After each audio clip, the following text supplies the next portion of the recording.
Welcome.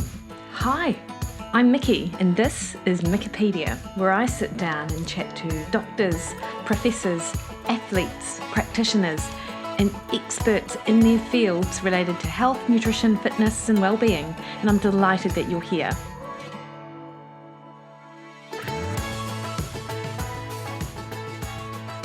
Hey everyone, it's Mikki here. You're listening to Wikipedia, and this week on the podcast I speak to Gil Blander, the founder of InsideTracker, a revolutionary platform that empowers individuals to optimise their health by tracking and improving their biomarkers. Not just biomarkers actually, there are a lot of other things that InsideTracker tracks. So Gil shares his journey into the world of longevity and health, shedding light on how InsideTracker is pioneering personalised health optimisation. We discuss Gil's passion for longevity, the science behind biomarkers used in InsideTracker, how personalised health data may lead to significant behaviour change, their own InnerAge calculation as a behaviour change tool, and their published research, including the biosignatures of endurance runners, something very near and dear to my heart and maybe yours. It goes without saying that this episode is a must listen for anyone interested in the cutting edge of health optimization, longevity science, and personalised well-being. So Gil Blander, Ph.D, is an internationally recognised biologist, longevity expert, and the founder of InsideTracker. With a profound passion for ageing research and personalised health, Gil has dedicated over 2 decades to exploring the science of longevity and biomarker analysis.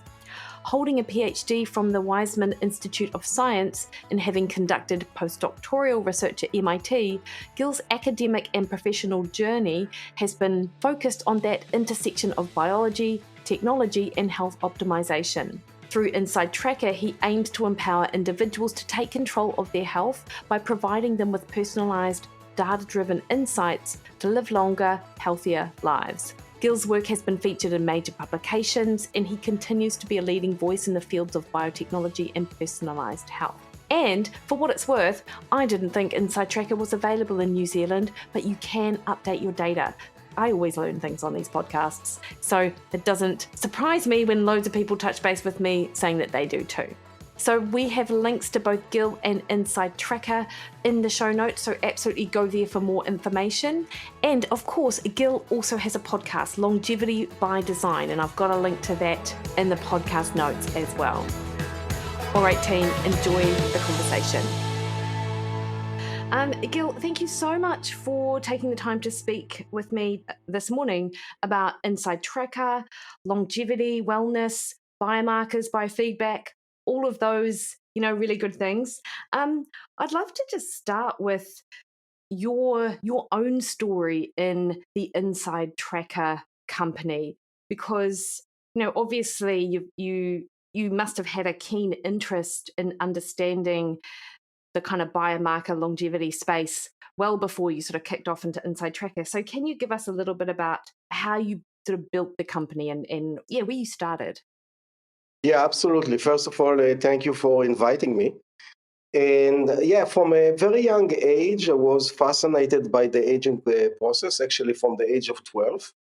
And the reason for that is that a relative of mine passed. And instead of being worried about her, I was worried about myself. I realized that I won't live forever. And from that time, I decided to dedicate my life to try to understand why do we age, how can we delay onset of aging-related diseases, and how can we improve the quality of life and actually improve our health span. Maybe we'll discuss it later, and not only live longer, but also live better. So I decided to study biology and did my PhD at the Weizmann Institute of Science in Israel. And then they moved here to Boston, to MIT, and spent 5 years at one of the best labs that studying aging in the world. The lab of Lenny Guarente is the scientist that discovered SIR2 or the serotonin as a master aging regulator. He showed that they increase lifespan in yeast, also in worms. He showed also that SIR2 is histone deacetylase, protein deacetylase, and it's an NAD-dependent deacetylase, which is interesting. A lot of people are now really interested in NAD, and that's one of the reasons why. And I spent 5 years with him. It was a great experience. And during that time, I started to be exposed to the biotech, pharmaceutical, high-tech environment of Kendall Square. Kendall Square is actually where is my office right now, and I'm talking to you from my office, is basically the area around MIT. And there are thousands of companies in this area, biotech, high-tech, pharmaceutical. And I started to be exposed to some of them and realized that maybe I can contribute more to humanity if I will start my own company than being a professor in the academia. So after 5 years at MIT, I left the university, moved to the industry, worked in a computational biology, system biology company for a couple of years. And during that time, I started to research caloric restriction, which is a regime that well known to extend lifespan in model organism. And I try to understand what is the molecular pathway, why caloric restriction extend lifespan in model organism. And doing that work, I started to realize that it's not easy to mimic caloric restriction. And then I started to be exposed to the nutrition domain. Before that, my interest wasn't in nutrition, but I realized at that time that there are around 8,000 food items that we can consume or available for us.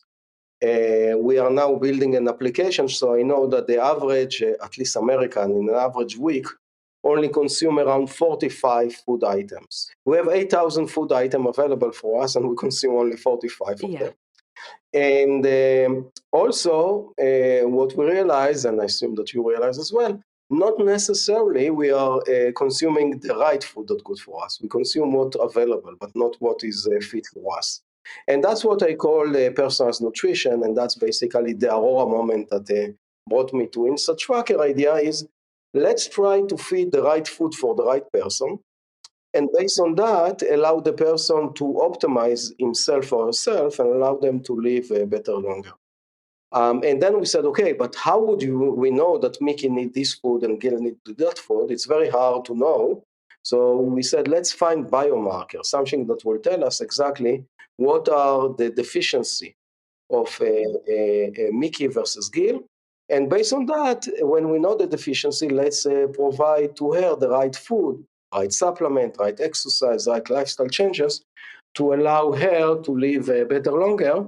And that was the genesis of the idea of InsideTracker. We very early zoom into blood biomarkers, because blood biomarker for me is like a liquid gold.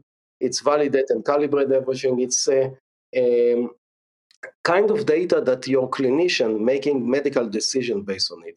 So it's well known, a lot of peer-reviewed scientific publications, so very scientific. So we can come and tell you if your glucose is high and your LDL is high, and maybe your testosterone is low and vitamin D is low, what is the best food for you to eat? What is the best exercise for you to do? What is the best supplement to take or stop taking? And what is the lifestyle changes that you should do in order to optimize your body, the most important, maybe the most complex machine that we have.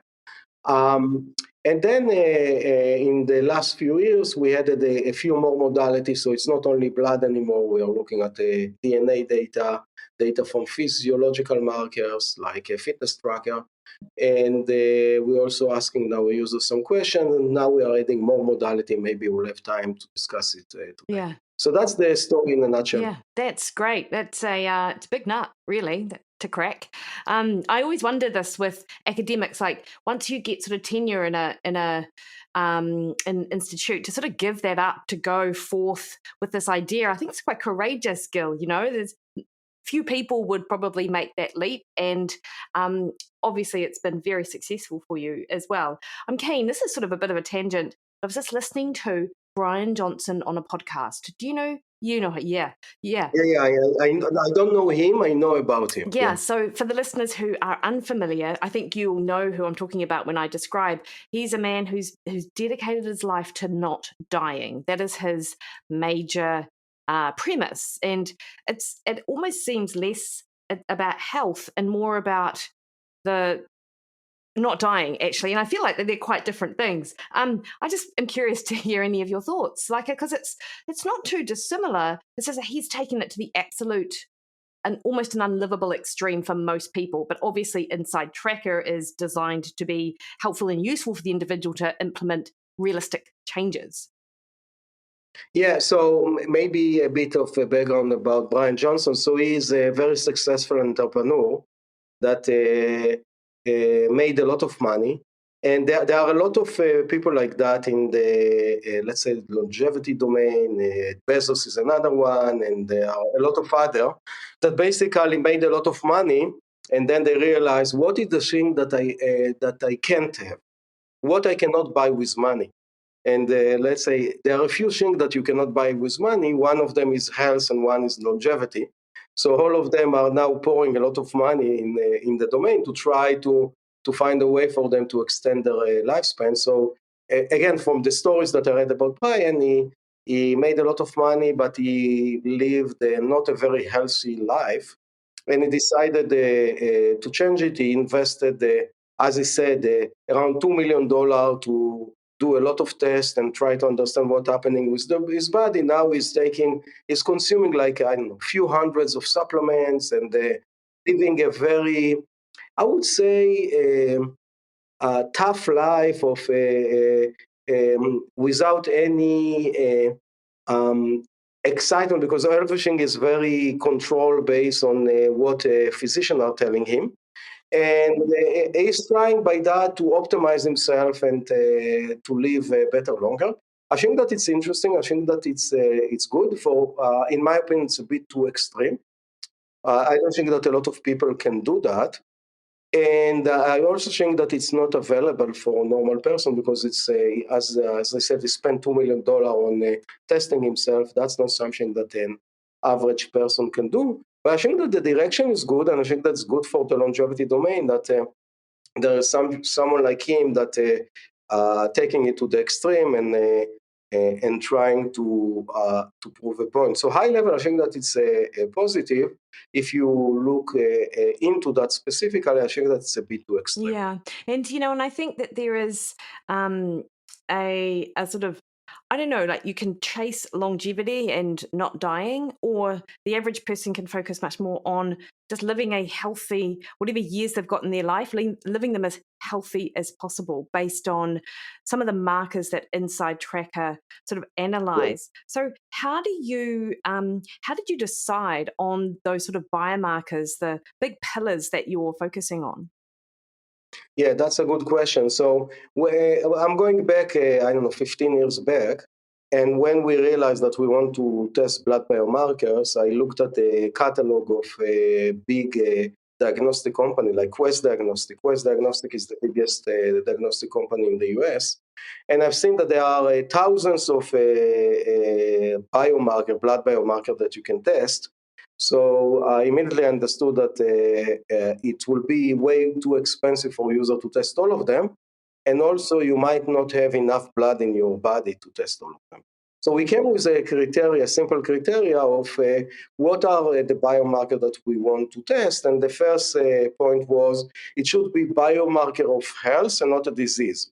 So I don't want to look at a biomarker related to breast cancer or other cancer, but more biomarker of health like glucose, how is your metabolism, hormones, and other markers that basically look more on health, because the healthcare system already looking at the biomarker of disease. So that was the first one.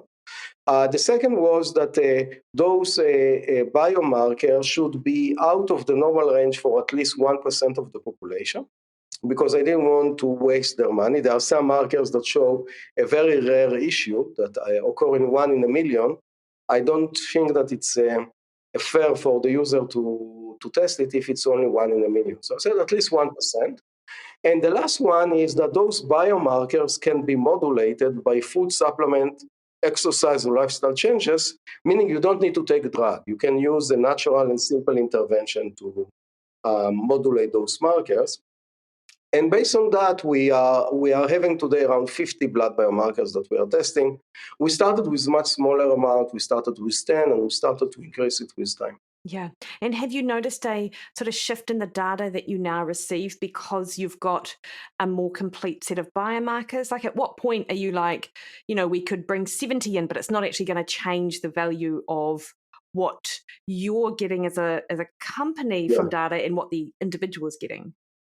Yeah, so I think that it's a bit different what the company is getting. The more the merrier, because then we can slice and dice the data. And I think that in the question that you sent to me, we will discuss some of the papers that we published about our data. But I think that for the user, it's really hard to say because the science make progress all the time and more information is coming. And I can give you a few examples of markers that we added recently, which I think that they are very important. One of them is apolipoprotein B or ApoB, Yes. which is a marker of, it's a better marker to assess whether you have a risk for cardiovascular diseases. And before that, we only looked at the HDL, LDL, triglyceride, and so on. So that's a marker that is important that in the recent years have been shown again and again that it's much more accurate to predict the risk of cardiovascular diseases. So we decided to add it. So we added it recently, but I think that it had a lot of value. Another marker is insulin. And before that, we only looked at fasting glucose and A1C. And insulin is basically showing how good your body function in producing this hormone insulin and allow you to absorb the glucose into the cells. And it also can show you early warning about someone that starting to get in the direction into being diabetic. So I think that those are two examples of markers that literally we added last year or year before, and still there is a value. So in my opinion, we'll continue to have a value like that, but I think that it's more like the 80-20 rule. So we definitely cover the 80%, but still the 20% will continue to come and the science make advance. So we'll continue to add more markers based on that. Yeah, nice. And Gil, how do sort of physicians view a company like InsideTracker and the information that you're sort of giving out to consumers? And the reason I ask is, as a nutritionist who is interested in this information for my clients, when I send my client along to in New Zealand, they're called general practitioners, and they discuss with their doctor, these are the markers that I'd like to test. Like, that person isn't going in necessarily because they're feeling poorly, but they just want to be proactive about their health. And that's not always viewed as favorably. So how is it viewed what's your experience with that?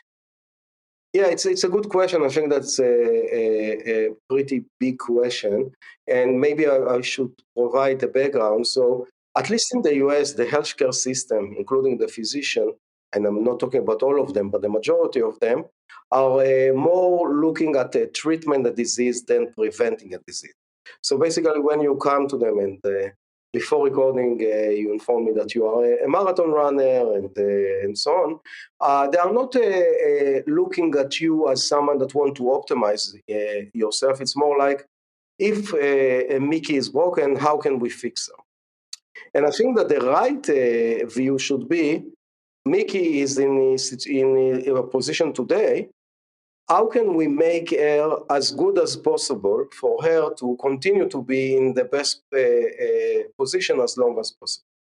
And that's what InsideTracker is trying to do. So it's more like prevention and less about treatment. If you are broken, go to the clinician. If you want to be as at the situation that you are today or better, come to InsideTracker and will allow you to optimize yourself and take you to the best that you can be based on your potential.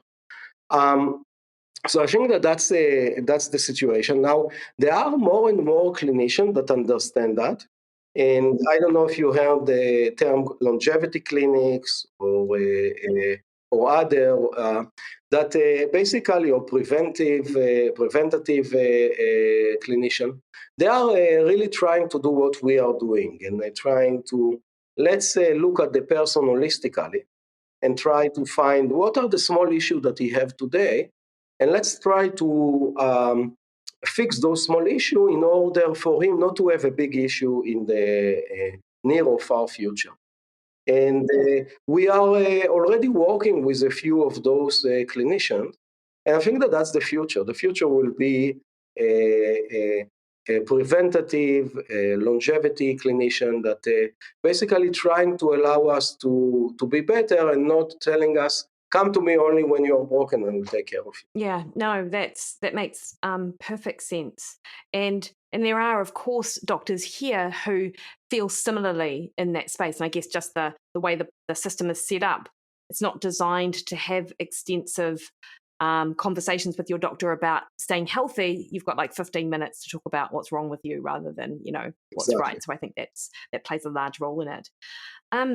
Gil, like I've heard you talk in a presentation about InnerAge, and it's this idea that, I'm 46, but with my biomarkers and what I get measured, I might be, 51 because of the running and the metabolic stress on the body, or I could, be 39 because I've optimized my cardiovascular health. So I guess there's a lot of critique around using the idea of something like InnerAge or biological age because they're based on soft outcomes because we can't use hard outcomes. Like what's your take on it, or what's, I guess, your response to that kind of critique? Yeah, so biological age, I think that it's a good tool to allow a person to have one number that he can compare with his chronological age. All of us know what is our age. It's something that I don't know anyone in the world that doesn't know how old he is. And having a number that you can compare and know, am I younger than my chronological age or older than my chronological age, can give you a reference point that you can understand. And my point is, it's not very important if your inner age or biological age is 51, 52, 51.2, but it's more important is what is the relationship between it and your chronological age. And if it's older than your chronological age, meaning that most likely something in your body is not working well, or something is need to be fixed. If it's younger, it's it's better. It's functioning better than what let's say the comparable population. But it can almost always can be better. So it's even if you are younger than your chronological age, you can always strive to be better. Like in your example, running the Boston Marathon, you can always beat your PR. Even the fastest person in the world can beat his PR. So even the best person with the best InnerAge in InsideTracker can make his InnerAge better, I assume. And that's the idea. So to provide to you a reference, then because our InnerAge is an open box, and we are telling you why you are younger and older and what biomarker contribute for you to be younger and or older, you can work on the biomarkers that are the most problematic. And we are providing you a very specific intervention of what food to eat, what supplement to take, what exercise to do, what lifestyle changes to perform in order to optimize these blood biomarkers, and based on that, most likely will improve your InnerAge. So it's in a way, it's gamifying the biomarker work and allowing user to fight with their between their chronological and InnerAge and make it lower because it's based on blood biomarkers. Most likely, if you'll do that, you'll improve your biomarker related to health and performance. You'll be less sick, and hopefully you'll live better longer. We also have data that show that in our population, user that started with InnerAge that is above their chronological age significantly decreased their InnerAge in the follow-up test, and we can see it also in the second follow-up and the third follow-up and the fourth follow-up. So basically, it's a good tool for users to try to fight the let's say the aging process and try to get as healthier as possible for long. Yeah, Gil, what's the difference between your chronological age and your InnerAge? So currently, I'm around 5 years younger than my chronological age. But in the past, I used to be also much older. And it's changing all the time. As I said at the beginning, we are a very complex machine. And I like the analogy of the car. So every 5,000 or 10,000 kilometers, you take the car into the technician. The technician plug a computer into the car. The computer telling the technician what is wrong with the car. The technician take care of it, and then the car is good for another 10,000 kilometers. And then after 10,000 kilometers, you take the car again to the technician, is doing it again and again and again. And research showed that since we incorporate this routine maintenance of the car, the lifespan of the car increased from around 100,000 kilometers to 200,000 kilometers. And I believe that our body is the same. So doing the InsideTracker test every, let's say, 5,000 or 10,000 kilometers allow you to find what are the issues, allow you to receive intervention, do the intervention, and then test your car again after 5,000, 10,000 miles, see what changed, because something improved, but maybe you have a new problem, and then take care of it. And that will allow you at the end of the day, hopefully, to live better longer. Yeah, nice. And as I understand it, InsideTracker doesn't give you recommendations based on 50 biomarkers. It sort of groups them up into those pillars that we're just talking about, food and exercise and lifestyle and things like that. Yes. Yeah. Correct. Yeah. Gil, do you ever see any trade-offs? I was thinking about this while I was listening to Brian Johnson talk. When you try to optimize for one thing, something else, you might actually be unintentionally worsening something else. Have you ever come across that in some of the data that you look at? Yeah, absolutely, it can happen. What we are trying to do at InsideTracker, our recommendation, we develop a AI application that allow us to provide to you the best intervention for you holistically based on all the blood biomarkers. So it's not only I want to improve cholesterol and that's my influence, my inflammation. We know that if your cholesterol and inflammation are high, we'll try to improve both of them at one time. So find, I call it maybe a focus food, a specific food that can improve both of them at once.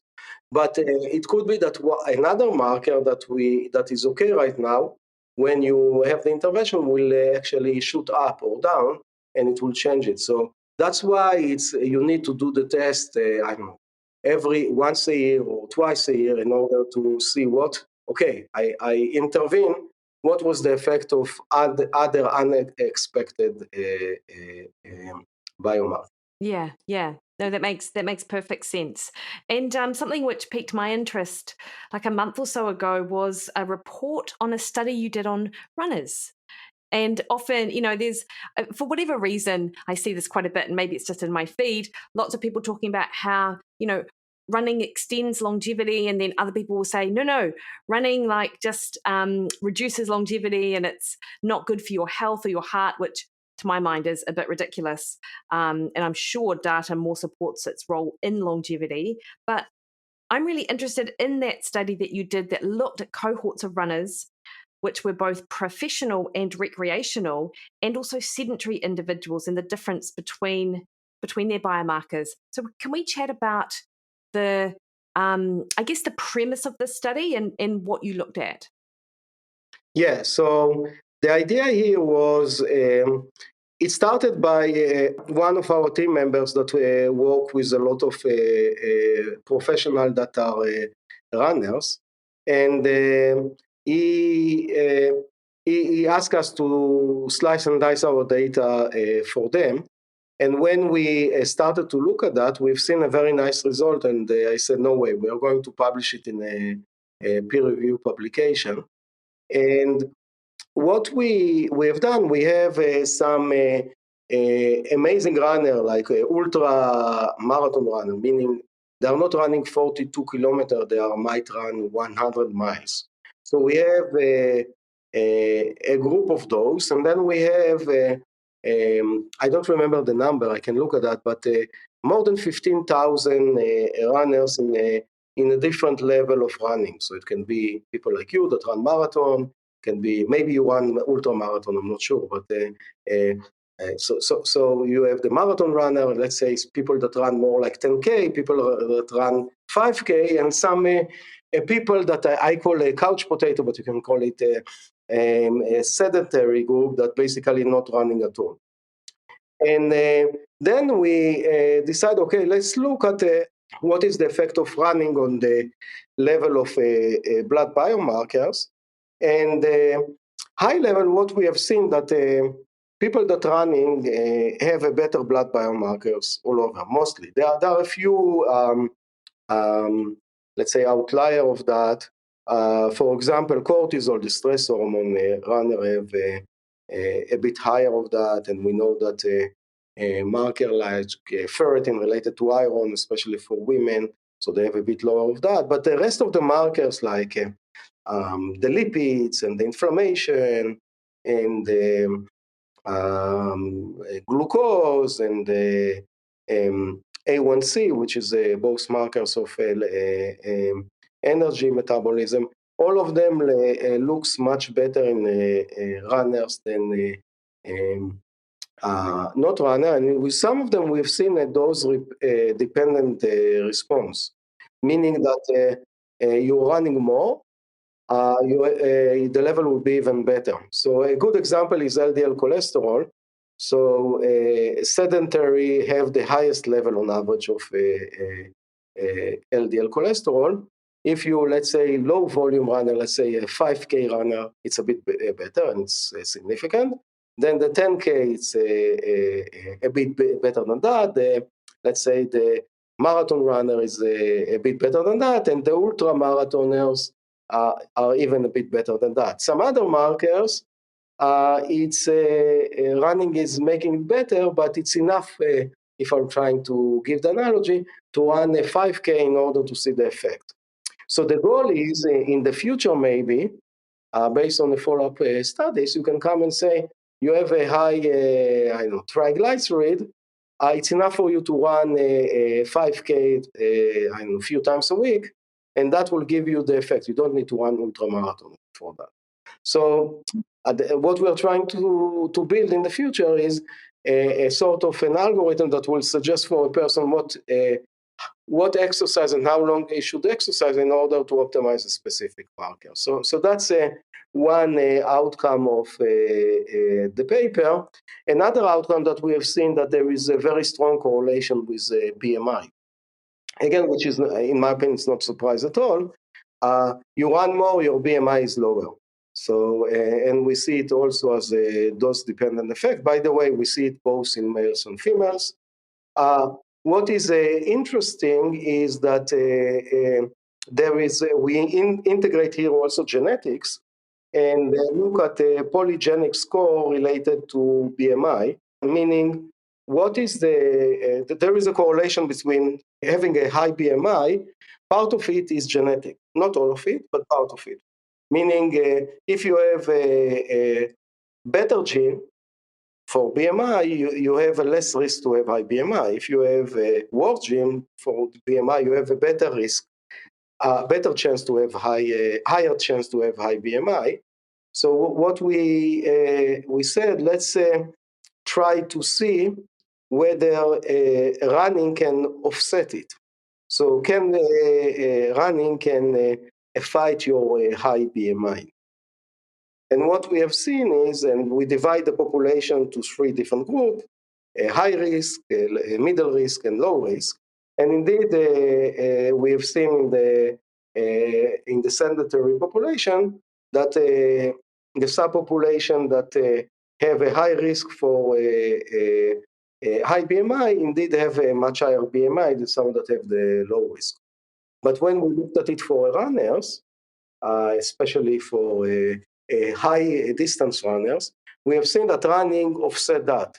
So meaning that even if you have a high risk for high BMI, if you run, you have a better chance to beat your potential and don't want to have a high BMI. And we know that BMI is a risk factor for a lot of diseases. So it's also interesting to show that running can offset the higher genetic risk for high BMI. Yeah, and I know that a lot of people will critique the use of BMI because at an individual basis, it's not so helpful. But I mean, as you mentioned, this was a study done in over 23,000 runners when we sort of group them. So it's completely appropriate to use a marker like that because we're talking at that group level. And I guess this just goes to show, doesn't it, the nature versus nurture sort of playing out in that genetic story. Because you did mention, Gil, that using genetic data is now part of InsideTracker. Like, how do you make a decision as to what genes to sort of look at? So, for example, we are looking at BMI and obesity risk. What's that sort of criteria, and what are those? I mean, is it easy enough to describe that? Yeah, so we have a genetic team in the company led by an amazing Ph.D. scientist that basically research it. And we are looking at a polygenic score, maybe basically aggregation of a lot of single nucleotide polymorphism. So we are not looking at one gene or 10 genes. For some of the scores, we have 20,000 different locations of the DNA. We combine all of it together and develop a risk score for example, what is your risk score to have high cholesterol, or high glucose, or high A1C, or high ApoB? And so we are one way to do that is to develop a risk score for specific blood biomarker. Another one is more about things that related to longevity. For example, grip strength. So grip strength is really correlated with longevity, and apparently there is a genetic predisposition. For me, for example, when we developed this risk score, we found that I am in the bottom 2% for a potential to have high grip strength, okay? Which is crazy, yeah. Yes. And there is a apparatus called magnometer that you can, and when I tried it, I've seen, my grip strength is pretty weak. Oh, So interesting. that's basically made me to start working in the gym and lifting weight and doing a farmer carry and leaning on the pole and all of that in order to improve my grip strength. So you can see a good example of a score that that doesn't connect at all to blood biomarker, but connected to a surrogate marker of longevity. And based on that, you can change your behavior and hopefully beat that. And I feel like I'm much more stronger right now, and I can see it also in the magnometer. Another one is a bone mineral density that we are looking at a risk score for that, especially important for post-menopausal women. Visceral fat. So we are looking at we are actually launching in a few weeks a new report related to health span related DNA scores that are not necessarily correlated with the blood biomarkers, but correlated with longevity. So I'm sorry, Gil, did you just say that you've got genetic tests that look at your risk of visceral fat or low bone mineral density, or you're actually doing a DEXA scan, you're measuring visceral fat and BM, this is all sort of not genetic, but using those tests?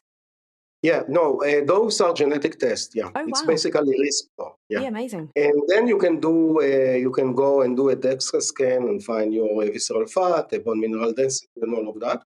There are also another ways to do that. But yeah, so those are things that are important that most of us don't know, and we are not aware. I didn't know. I also have a high risk for visceral fat, so I'm trying to work on that as well. Um, Luckily, my bone mineral density is great, so I know I don't need to worry about it too much right now. So it's basically allow you to make a priority list of what should you do in your time. We only have 24 hours a day. We need to work. We need to spend time with our family and but we need to find, okay, what is the priority in my me time? What should I do in order to allow me to live better longer? And if we're going back to Brian Johnson, so instead of spending 24/7 on that, what should I do if I have only 1 hour a day to work, or 1.5 hours a day? And the InsideTracker can help you to find the answer. Yeah, nice.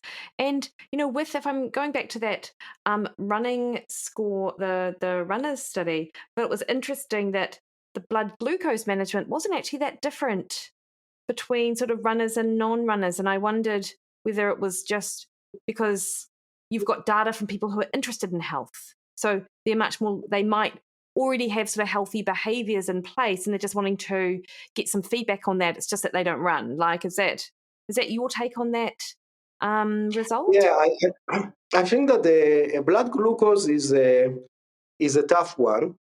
And the reason for that is a lot of runners are waking up early in the morning and go for run and don't eat well before. So their body, again, our body is smart enough that they know how to compensate for that and know when you wake up, let's release some sugar or some glucose from the liver. And that's why I've seen some papers in the past, and again, I worked with some endurance athletes, and a lot of them, when you look at the fasting blood glucose, they have a relatively high fasting blood glucose. But when you look at the hemoglobin A1C, actually it's not too high. So if you look in the paper at the data about the hemoglobin A1C, you can see that running much significantly decreased the A1C than, let's say, for glucose. So I think that the fasting glucose is more like an artifact of that than a real result. But I've seen a lot of data in the literature in the past that say, hey, running is not good for diabetes or something like that, and I think that that's wrong. It's actually running is pretty good for that. Again, I'm not in favor of anyone wake up at 5 a.m. For running. If you can wake up at 7 or go to sleep. If you want to wake up at 5 a.m., go to sleep at 8 p.m. Yeah, or 9. 9's all right as well, I think. Yeah, 9 is okay, but don't compromise your sleep. Sleep is very important. If you want to discuss sleep, we have an amazing data about that. And also, if you are running for a long time, for a long duration, you should fuel your body before. It's not good to wake up at 5 a.m., go for 2 hours runs, and then come home. It's not healthy for your body. And again, we want to maintain our machine for the age 120 and not for the age 42. So be aware that doing that will compromise the machine, the long-term health of the machine. Yeah, and then it's interesting. As I understand it, I mean, I imagine you'll follow or probably even know Peter Attia, and he talks about fasting glucose, and he's not as sold on using it as a biomarker in his clinic for the reasons that you've discussed, actually, Gil. And so, and he's a fan of a CGM. Does InsideTracker either utilize CGM data, or is that in the future? Yeah, we haven't done it yet. It's definitely on our roadmap. I think that CGM is amazing for diabetic and can help them maintain their sugar level. We are trying to be very careful with when we introduce a new modality, that there is enough peer-reviewed scientific publication that show the value of this modality. In the case of CGM, there is no data yet that there is advantage for, let's say, healthy person to use CGM. I've seen, I used it in the past. I know a lot of people that use it, and there are a lot of freak out moment for a lot of people. I can give you an example. Some people can go, oh, I ate oatmeal and my glucose spiked, so I stopped eating oatmeal. So that can be, okay, one outcome of that. Another outcome can say, you are looking at the room from the keyhole. What I'm talking about is, you are looking at the effect of oatmeal on that second of effect on the level of glucose, but it's only temporary effect. Oatmeal has a lot of fiber that can allow you to maintain the glucose for a long time. It's also good for other markers such as cholesterol, and there are a lot of value for your gut microbiome. So to come and say, because you have seen a high peak in following consuming oatmeal, and to come and say I will stop eating oatmeal, or oatmeal is bad, I think that that's far-fetched, and that's what I'm worried about those adding those tools to the end consumer without having enough scientific data and peer review publication. Yeah, and I, for what it's worth, I really like CGM data when I'm working with people if they have it. But just because, for the example that you give, then to my mind as a nutritionist, I'm like, well, how do you feel? Because if you have a large spike, you might have a big crash. But also, oatmeal, as you say, good soluble fiber, does help with gastrointestinal system, helps bulk up the stool, etc. So how can you have the oatmeal so you're still having it, but you might not be getting so much of a spike? So that's what I like about on an individual level, that kind of Yeah. data. But I appreciate that, there's so much more to it than just because you're looking at, hundreds and thousands of people and how it might be utilized at that individual level. And I guess it's, there's value in having that data as an individual, but knowing how to interpret it's really important. I agree. Gil, I was speaking this week to Marco Altini, and he is, as you know, he's an expert in heart rate variability. And we, of course, talked about, you mentioned sleep before. So can we discuss sort of how InsideTracker looks at those kind of markers for the individual? Yeah. Yeah. So, yeah, I think that sleep is extremely important intervention that is underrated in our society. And as I said before, we have 24 hours a day, and people are trying to find a way to extend it. So the easiest way is to come and say, okay, I will go to sleep an hour later, and I will wake up an hour before. And suddenly I have 2 more hours to do the stuff that I like to do. But we have a lot of data that show that when people that sleep between 7 to 9 hours, if you compare them to people that sleep less than that, people that sleep more than that, they have the best level of metabolic related markers such as A1C and cholesterol and triglyceride. They also have the best level of VO2 max, and if you want, we can discuss that as well. And in my opinion, VO2 max is a master regulator of health span and longevity. We have an amazing data about that, and I'm sure that Marco Altini will agree with that. I actually interviewed Marco for our podcast in the past, and it was fascinating to. Yeah, we will come back to VO2 because I am interested in that, for sure. Yeah. So yeah, I think that if you're talking about HRV and I would say resting heart rate that coming, in my opinion, together, they're going in the opposite directions, but they are coming together. I can tell you that a couple of weeks ago I had a COVID, and I'm using Oura Ring. I'm not sure that if it's available in New Zealand. But it was cool because I looked at my Oura Ring and I've seen, hey, my first sign, my temperature jumped.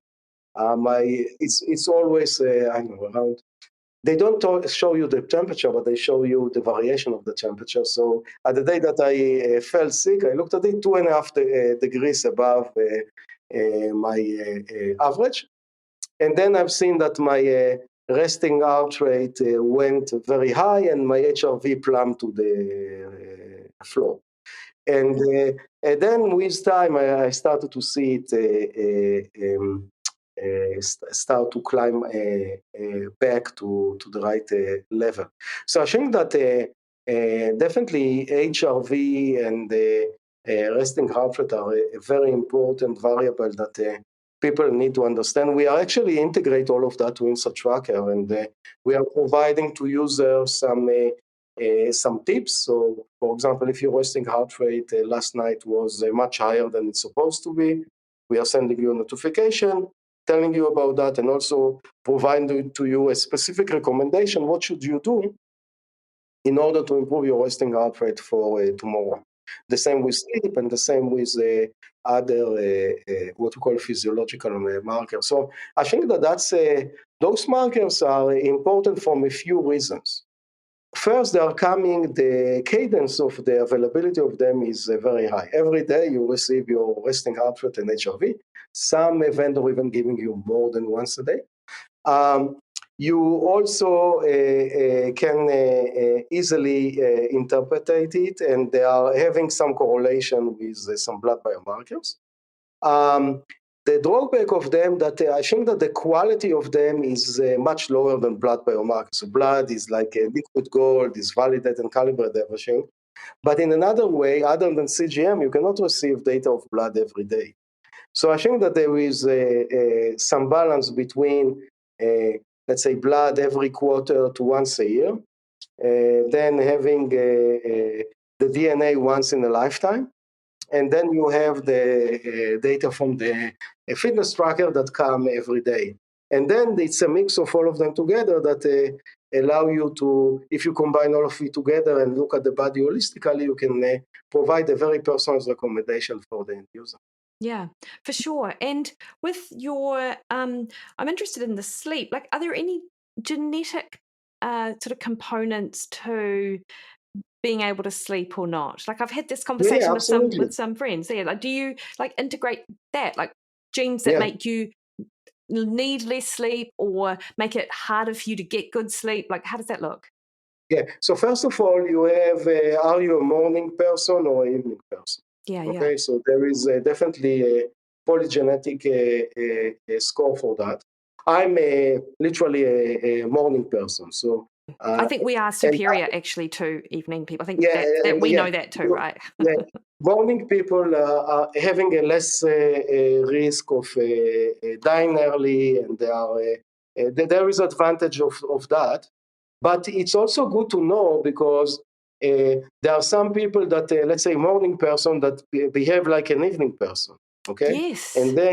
And then that's not good. Or think about if your spouse is an evening person, you're a morning person. Someone need to adjust. So that's I'm lucky. Both of us are more like a morning person. It's also related to making a decision. Think about. I would never make a big decision at 9 p.m.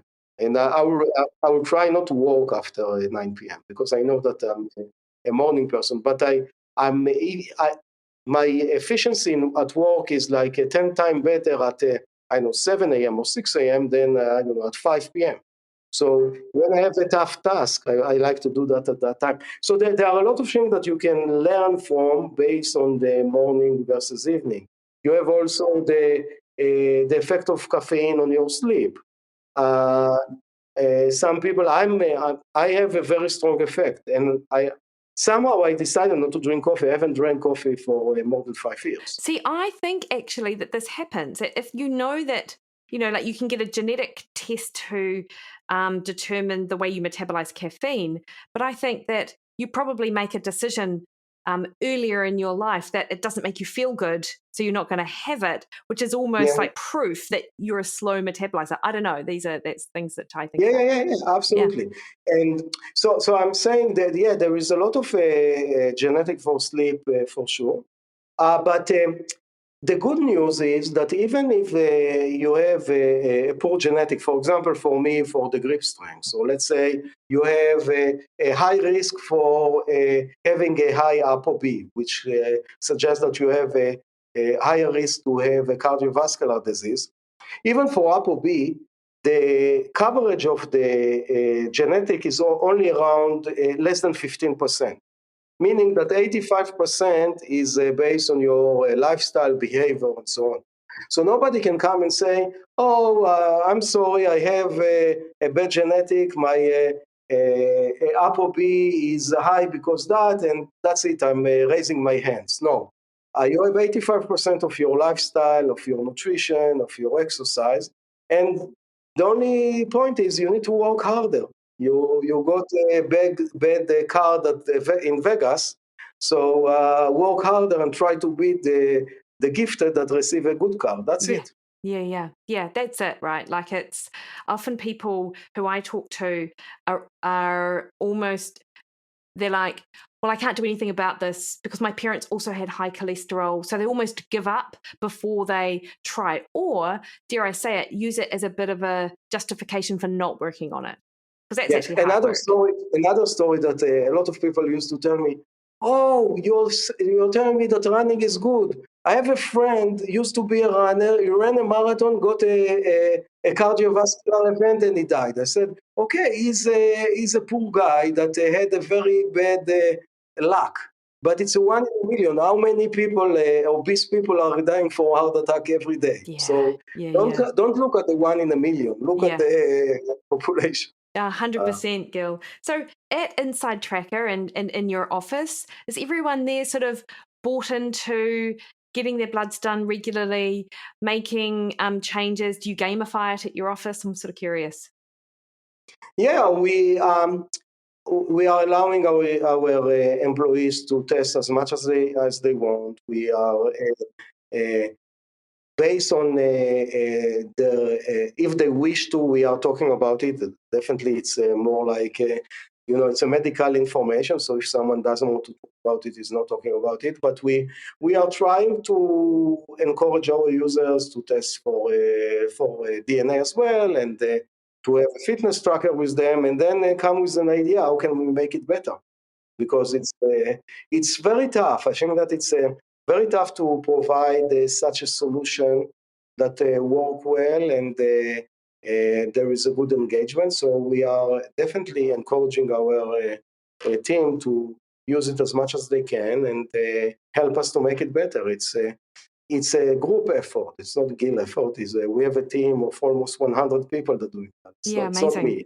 It's the InsideTracker team. It's the amazing scientists, engineers, business people, customer success that making the product amazing. That's a team effort. Yeah, that is awesome. And Gil, that I found that running paper super interesting. I know you have other sort of research on the go. What are some things that we can look out for in that information space from InsideTracker over the next year or so? Yeah, so we are in the process of developing a few new applications that will come soon. One example that I think that it might be exciting for you is we are using a food recognition platform to allow user to scan his food for a week, and based on that, to receive a much deeper information about what macro and micronutrient you consume too much or too little, to explain to you why it's important, and to show you out of the food that you consumed, what are the food that you should consume more in order to correct this macro and micronutrient. Also to show you how your nutrition interact with your sleep, exercise, and what are you doing wrong and what you are doing well. So for example, you eat 2 hours before sleep and you are surprised that you don't sleep well. Or you exercise 2 minutes before you go to sleep also. So things like that it's much better to show you, hey, this is your data. You cannot argue with that. You're doing something wrong, please correct it and test again. So that's one thing that we are coming with. We are also heading a few other application based on physiological markers that will provide more value to our users. And we're also working on publishing another paper with amazing data. Some of it I discussed with you today, some of it we haven't had the time to discuss. So we have a lot of exciting news from InsideTracker. Yeah, that sounds great. And, it's not available in New Zealand, the test itself. And I think it's, or at least not to the best of my knowledge, but I think a lot of the information that you put out there as a company with your podcast, the presentations I've seen in the publications, there's so much take-home stuff for people that even without having the full battery of test and doing it, they've at least got some more understanding of the lifestyle, biomarker, behaviour sort of connection. Yeah, just one correction. The testing and connecting to a lab is not working in New Zealand, but someone in New Zealand can upload his blood result and the DNA data and connect his fitness tracker to InsideTracker. That is doable in New Zealand. Oh, that is amazing. We cannot help you to get tested and retrieve your result, but if you have data, you can upload it. Oh, thank you. No, that is really good because I wasn't aware of that. So that's really good to know. Gil, can you please, for the listener, let us know where we can find your podcast and just more about the things that we've talked about this morning? Yeah.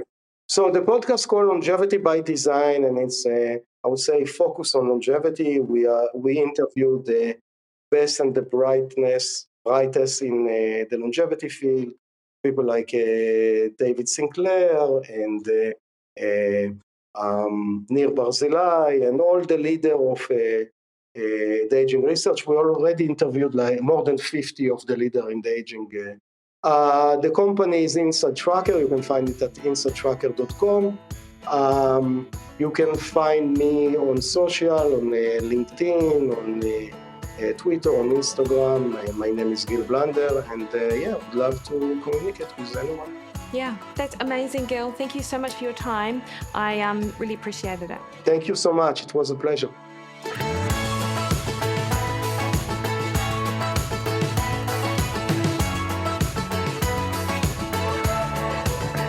Alrighty, hopefully you enjoyed that. And as I said earlier, you can actually update your data from here in New Zealand, or upload your data, that is, and just head on to their website and you'll get some details as to how to do that in case you're interested.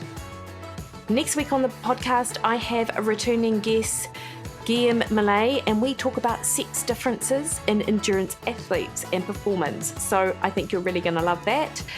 Until next week, though, you can catch me over on Threads, Instagram and Twitter at Mikki Williden, Facebook at Mikki Williden Nutrition. Head to my website, mikiwilliden.com, and book a one-on-one call with me. All right, team, you have the best week. See you later.